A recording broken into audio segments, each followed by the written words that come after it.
catch you well. I'm well as well. And well, today was just a Saturday. Happy Easter, everybody. And I really hope you enjoy it and spend some time with family. As for me, I'm still at home alone and just traveling alone, doing stuff alone and going and treating myself as much as I can. Although the finances isn't always that good. Today I've actually been to the gym. I went out and exercised. And by the way, if you hear the rain drops, this kind of thumps, it's actually just a rain. So it's getting colder where I am right now as well. And we're approaching, we're kind of slowly approaching autumn right now. So it's going to get cooler as the day goes by. And the new weeks is going to bring definitely a new temperature change. So as for me and as for my weeks, I just wanted to kind of talk as the main theme of this video. I think was about kind of skipping a row back, going back to a time machine, very very far away, back to when I was little, back to my past, back to the time when I was young, when everything tasted sweet, when the cotton candy was around every tree, and things made sense to me, and I was looking forward, kind of piling my eyes forward to a new horizon, and I could see a purpose of my life and everything. As of now, I just feel like I'm growing older. I'm growing sourer, like metaphorically speaking. And it's like, the skin becomes different. You look at yourself in the mirror and you realize that something is quite different. Something is a bit out. And even if you feel quite young and stuff, it's like things change. It's things in the body, the spirit change. And it's a massive word they call depression or melancholy that happens to somebody as they grow older, as they age, so to speak. And I've noticed it ever since I've actually turned 27, that I started to really suffer. I never really understood depression and feelings of melancholia, but as soon as I kind of hit that prime age of 27, this is when I really understood what it feels to be just like dead inside, kind of. And I've had this rampages of in my youth where I would feel kind of dead inside, but I felt always quite purposeful. Like it was not like it's now where I would go through the day and be like, I don't really know what to do. I don't really feel there's any purpose anymore. It's really weird, but I never really used to have depression when I was younger. It's something that I don't really like to call it depression because it's become such a word that it's such a loaded term in a way that many people use the term depression to kind of excuse themselves of wrongdoing. If you know, and I really hate it about the word depression because it's an umbrella term that's being misused and mal-dramatized to actually form an understanding of something completely different and what people suffer from as really depressed. Now, I talked about the great book, and I want to talk about depression when I talk about my childhood because as of now, I feel thinking about my childhood and my specific version of mental health is such that when I think back to my childhood and my olden days, the days of glory, I do feel another sense of nostalgia that does couple itself with depression with melancholy. So I feel I kind of want to bring in both because in one sense it's a weird toss and turn because in the one sense when you miss something you feel a positive rush of emotions, like you truly feel astounded by something that you miss. It doesn't really make sense that you have bad feelings or a bad reaction to something that you actually should have a good feeling about, right? And this is weird with nostalgia. That nostalgia is kind of different. Nostalgia is where you have a sense toward a time that made you happy, but at the same time, I think it's this negative bifurcation that you experience at the same time, knowing that can never be happening again. I think that's the problem with me right now. And with anybody. I mean, I talk to a lot of people who are my age, and they say the same thing. They say, as they were young, they experienced just bliss, euphoria, and being in seventh heaven, and now they have this utter sense of hopelessness that they experience. And I have a kind of answer to this. I have a small answer. I would say at least a small disjunctive answer. I don't think there's an absolute answer to feelings of non-bliss, non-euphoria, or dysphoria. I don't really think there's an absolute answer, but I've noticed when I was younger, I think it was just this. But childhood was infested. Well, infested is not really the word because it has a denunciation to bad things, right? But it's just childhood was saturated rather with positive, glorifying emotions and feelings, right? I remember my childhood, albeit sometimes it was a bit, thorny. I wouldn't say every part of my childhood was good. I wouldn't say that the school part of my childhood was necessarily good or necessarily, victorious. I've always suffered at school. I've never really been a good student at school either. although I've actually liked science and stuff, but and math to some extent, but higher level math, and I've never really found that the math they taught me really challenged me. It's actually when I was still smart at school, but I was I was a bit of nose in the air back then, and quite nerdy in a way. Of course, I like sport, but I was quite nerdy in a very different sense. So when I was at school, I always felt that I was a hero, and I was treated as a hero. Like I was never really an odd kid at school, although I always had friends. Let's say it like that. I've always had a mate or two. I had many mates at school. Like I had many people that I could consider good friends. Although sometimes I did get into a malice of situations. Back at school, I got bullied. I got into fights here and there, but that happens to anybody. And it's not just me. I'm not a solitary figure in this situation. But what I noticed is how happy I was as a kid. What I noticed is how I felt as if the cards were stacked in order. Like what I notice now is like it's completely subversive. I noticed that there's a massive disjunction between, or a massive distortedness about my life in a way that I can't completely find how to thread things together anymore. Like it feels like everything is just cut apart. Like it feels to me like everything is in front of us. It's like marbles being scattered. Like you don't know where to go anymore. Like there's packets of blue, red, and green, and it's like you don't know what fits anymore. Imagine like a massive glass falling down. Someone broken glass just scattering and falling down. Let's say it's a piece of an archaic piece of something, an inheritance that you have, and all of a sudden it's like a vase that just fell down. The vase has been split and scattered in all sorts of different pieces. And you don't really know how to put it apart again. Because, I mean, of course, if it's glass or, sand, infused sand and the heated thermal sand being at a very high temperature, thermalized sand, which is glass. But anyway, imagine it's scattered, right? You can't really incoordinize anymore. Like you cannot. It's now in a situation of absolute distortion, where you can't get it into order. Right? It's from disorder. It's almost impossible. At least almost improbable, improbable maximally, to kind of put everything back together. It's not. Nothing is really impossible. It's improbable. Right? But to put a glass vase that's been broken, scattered back, it feels like that to me right now. It feels like I'm living with a scattered vase of a past that was wonderful, where I could smile the girl or young women and she would return the favor. And at this point, I feel within the last 3 years, a lot of things changed. I mean, I go out and it's like I get completely unnoticed. The last time any young woman ever smiled at me was like, I would say 7 years ago. 7 years ago. When I could check a woman out at the end of the room, in a club or at a bar or at a room, and she would return a smile, return the reciprocalness of an interest factor.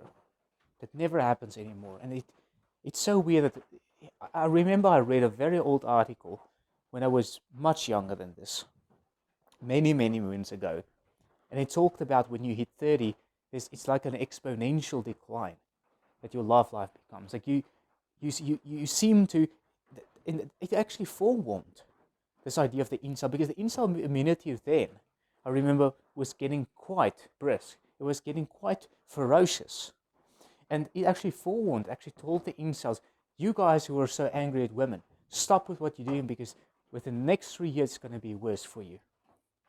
And by George, I mean, those advice were truly cutting. I was never really an incel, but I've noticed, like I said, the characteristics that I had in my life was quite kin to that of incels. The fact of being lonely. I was never an incel. I never saw myself as one, because I clearly am not a virgin anymore or anything, but I've noticed that the advice that steered toward incels, and especially the one of that article, and I couldn't find it anymore, but I think that it might have been old Rush V, who converted to Christianity. It might have been his blog, because there were 3 of them, 3 people, three guys, Rush and 2 other guys who actually wrote dating articles at that time. And Rush retired, but I remember back when Rush was still active, I think it might have been Rush V's articles, and it's of course it's off the web right now. But the point I wanted to make is that this article kind of it clearly indicated the loss that would happen soon in life. It clearly pointed to something that would happen in an undramatized fashion, something that would happen soon to each and every person growing older. And I thought by myself, I kind of entertained this, not entertained, it's the wrong word, but I kind of dabbled with this idea that one day I will get older and, the chances would then be moot. I mean, if I thought that now is difficult, and that's what I thought when I was like 24, 23, now is difficult, then I thought by myself, maybe in 5 years it will be almost impossible. And surely I was right. I mean, I'm now to the point where you can see, like, any attempt for me to even, an attractive young woman is completely going to go on, like bread upon the waters. It's truly something that will dissolve very, very soon, and no attempt will really crystallize into anything prosperous. So it doesn't make me feel good about it. I mean, I'm truly not in a state where I can say I've completely accepted this.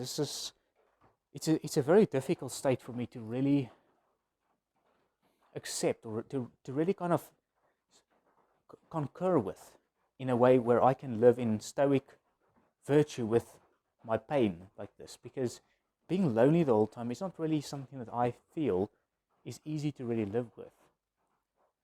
And to talk about my youth was very different. I mean, when I was younger, I always felt in accordance with my feelings. As a result, I never felt that there was such a rush, and I think that's probably the depression I'm talking about. This rush that you feel that something and things got to be done now. Like, you don't really have time to muck around. You don't really have time to sit around and play around and waste time. Like, Father Time is getting quite strict. It doesn't really feel as if you have the time of day to be silly, to do the things that you could have done when you... Remember, when we were young, it's like you could have been silly. It was okay to be silly and young. It's like there's a lot of things, almost like with pink to women. Like, if you like pink and you're a man, it's like you're weird. Like, it's just inappropriate, right? And you know it. Now, it's the same thing with an older guy. Like, an older man being silly, there's nothing respectable about it in a way. Like, I'm not saying, I'm not here talking about silliness in the state where someone might have a characteristic of a silly, silly personality. Sometimes I'm talking about a silly person, like someone who's just, who's kind of left-handed in the sense of their personality. A person who's kind of always silly. I don't really know what you call it, like as a formative word, but I mean, someone who's kind of constantly in a state of silliness and a perpetual, in a way, not in accordance with their nature, their age. Someone who's completely out of sorts with the way that they ought to be. They're completely lost the plot. They're going cuckoo in a way. And I mean, if you were like that when you were younger, that would have been different. Like, if you completely acted, let's say, in a way that was not necessarily appropriate, you say weird things or you swear a bit. Now you can get away as a young man. You can still look superior. You can still look likened by other people being like that. Some people will find your personality appealing. You might even get a woman like that, But if as an older man, you just become more unappealing with whatever you do. Like, every silly attempt, any silly cupido you're shooting toward a woman, let's say, would make it seem treacherous. It wouldn't seem as if it would seem dull, almost. It would seem foolish. It would seem bleak. It wouldn't really seem as a strength, which otherwise, if you were young... I mean, I'm quite obsessed with the movie Aladdin in a way. Like, I won't really say I watch a lot of movies and stuff, but I kind of sometimes would dip my toes into old movies I used to watch when I was a kid or teenager. Not cartoons or anything. Like, I did watch, I must confess, I watched Roadrunner and the Coyote like last week and stuff, just for a kind of brush up of memory, because the Boomerang cartoons was just like what I used to watch as a kid, and I thought like I would just like to watch one of them kind of and see if I could remember any of them and stuff. And it was quite fun. Of course I lose interest when I watch a cartoon now because it's just not something that can really grab me anymore. But I mean, I used to, when I was younger, just check back on the types of things, just to kind of get a memory, explosion of my youth.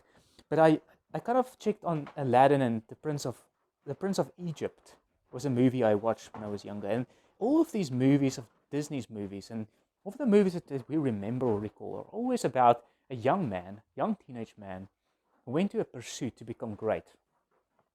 And if it were an older man, I thought about it, if this were an old man, I wouldn't really have wanted to watch it, right? Aladdin, if you think about it, there's a term in English called, the term mentions the fountain of youth.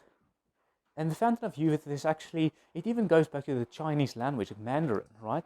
Where they have a term, the fountain of youth. And I think it's kind of taken from there. But the fountain of youth, it was an old, in the Chinese leisure, there was an old fountain that they believed in the religion of Taoism.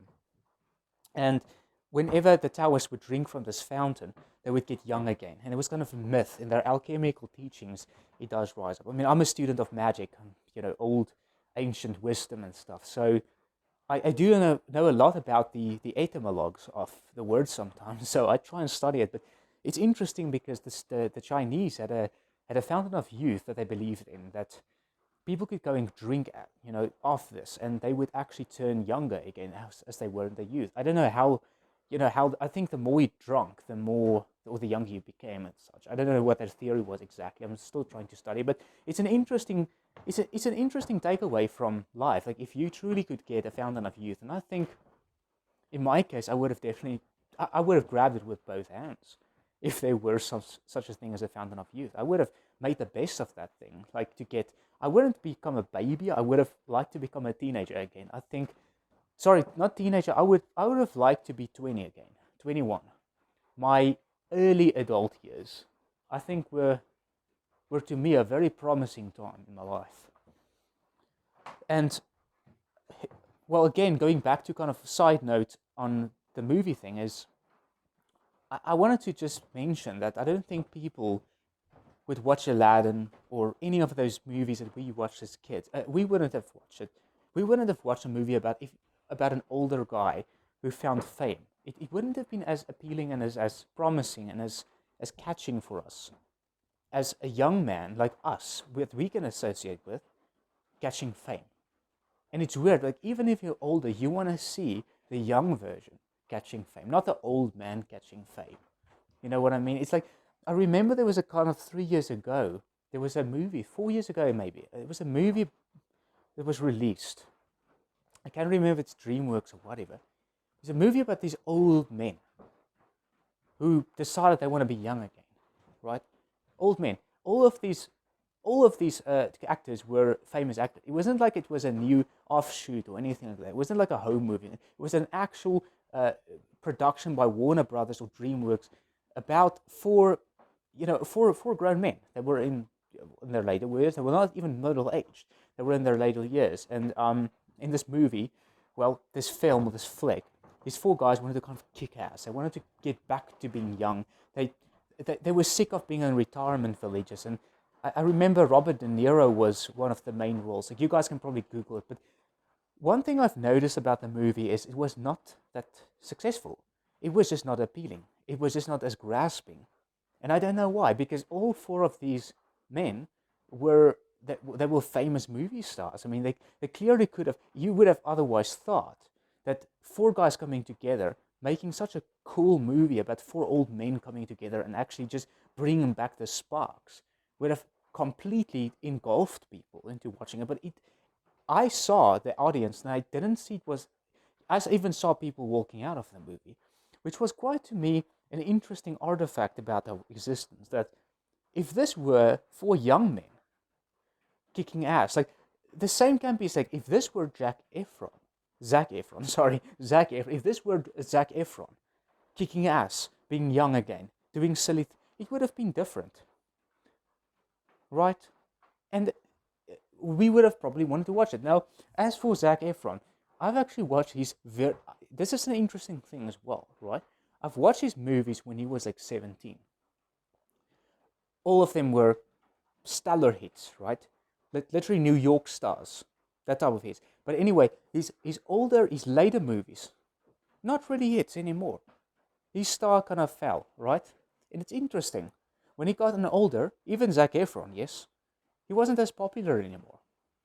And he actually did play in movies where he was just as silly and just as crazy and just as vulturous almost as he was when he was younger. But it's crazy to think that Zac Efron, of all other guys, like Zac Efron was kind of the hero king of a lot of women, Women had a massive, and even when he grew older, he's, his flower pot completely went moss. So that's kind of an interesting observation that it's truly, we want to see young men or young people, young women even, find fame and success. We want to see ourselves, and I think there's an archetypal thing. I think it's because we see ourselves in it. So we don't want to see a movie about older men becoming better or kicking ass. It's a silly idea to us. It is it's to us kind of a pinnacle idea that is kind of, it's lost in its flavor. It's at the very core essence, I think. The idea of being an old person who want to find meaning in life is completely, it's to us cantankerous. It's not an idea that is promising or fruitful to the point where we really want to establish ourselves. And I do think each and everything we watch, we establish ourselves as some sort of model. And I just don't think people can in any type of... People would rather watch like a very vulgar movie, like a horror even, because they can see themselves in the movie being scared, or running away, or being a hero, or taking some mantle on. But I just don't think in a movie where older men find some sort of meaning in their lives when they're 60 is something that is at all promising, or at all attractive, or infatuative to any person, let alone a younger or an older person, but any person as such, because nobody can really identify really with wanting to be that. And maybe that is truly the backbone of why we watch movies, any movie for that matter, is that we can see ourselves, like even a horror movie. Think about horror. Young men, young women in a horror movie, right? That makes sense. We see ourselves in a way as them, as the representatives of those actors that act. There are always hot women in a horror movie.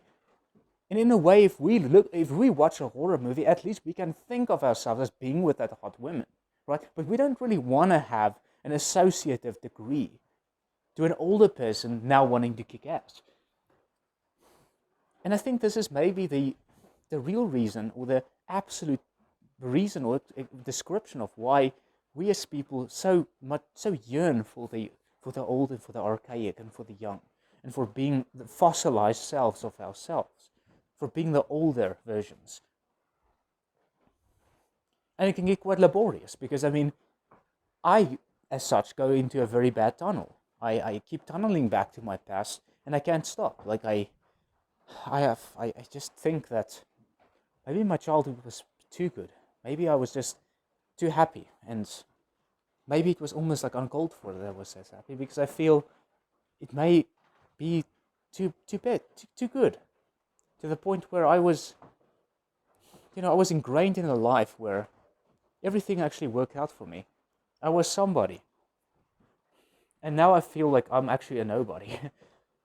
And I'm saying this in the perspective that I have a job, I am employed. I've actually gained a lot of strength in the last month of working. I've proven myself pretty well. And even now, I can't really see a point. I'd rather be a nothing and being young and being a silly teenager and being on, like, I could just imagine myself again being a teen, sitting with my iPhones and not having to worry about, I don't have to wear silly things like the way you appear to the outside world. Like, you don't really care about it, because you can have crazy hair as a teenager, it's okay. If you have a crazy, you don't have to polish, let's say, if your nails are a bit dirty, for instance, it's okay, it's forgiven when you're a teenager. Like, if your face is a bit dirty, it's forgiven when you're a teenager, right? You can still grow out of it, right? But as an old person, these things are just unforgiving and impolite, and if any negative attachment you can give them, you can give it. Like, as an old version of anything bad, it's the worst it can get. Whereas with a teenager, if you were a younger version of that person, it would have been completely differently taken up by the community or by society. if something like even silliness, like somebody who's kind of, I would say, a bit stupid, or someone who's a bit I would say cognitively as advanced in terms of how they do things, as a teen version of themselves, it's okay. It's not something that's being seen as disturbing. But if it's an older person, it's a completely different story. And I think it's kind of in a way normal, or let's say, I don't really like the word normal, but let's say acceptable, to want to venerate, or sorry, revere the old in your life, to kind of want to catch up with the old, to kind of want to rehearse it, recapture that moment or moments that you used to have. And something I notice daily, and I miss it. I just don't really know why. It just comes and goes in waves, and well, that's all I wanted to say.